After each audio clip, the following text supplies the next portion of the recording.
उफ guys, can we please have this discussion fast? जीव जातोय माझा. The weather is so hot, just like me. किती पटपट पटपट बोलते. काहीतरी लॉजिक असलं पाहिजे बोलण्यात. प्रत्येक गोष्टीत लॉजिक लॉजिक. नाही बरोबर आहे, पण काहीतरी नवीन बोलण्याचं पण एक्सपेरिमेंट करत जा आयुष्यात. म्हणून तू कधी कोणाला आवडली नाही. And the rest is history. मला मध्ये आणण्याची गरज नाहीये. आणि तसंही जुना झालाय तो जोक आता. तू कुठे नवीन आहे, तू पण जुनीच आहे. हे बघा मुद्द्याचं बोलू. आनंदाचा शोध मी लावलाय, असंही आणि तसंही. सायन्स हे सगळ्यांनाच आवडतं. ओ प्लीज, तू लाईक आणि लव्ह याच्यात कन्फ्यूज होतेस आय गेस डूड. अगदी खरं म्हणालीस. लोकांना तू फक्त आवडते, माझ्या तर प्रेमात पडतात. हो बाईसाहेब, लोक तुझ्या प्रेमात नाही आठवणीत असतात.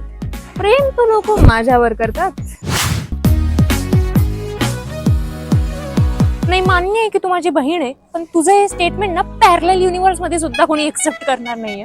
काही लोक खरंच मनापासून प्रेम करतात. हो, 100-200 करोडोंमधून 1 किंवा अर्धा माणूस तुझ्या मागे वेडा होतो. त्याला प्रेमाचं नाव देऊ नकोस. टू बी ऑनेस्ट, मॅथ्स आणि हिस्ट्री तुम्ही या रेस मध्येच नाहीये. सगळ्यांची फेवरेट तर मीच आहे. ओ हॅलो, तुझा ना फक्त वापर केला जातो कूल दिसण्यासाठी. शेवट आवडते तर मीच सगळ्यांना. ए कच्चा लिंबूज. भांडण्यात काही पॉइंट नाहीये. पिढ्यानुपिढ्या सगळ्यांची सगळ्यात आवडती मीच आहे आणि मीच राहणार आहे.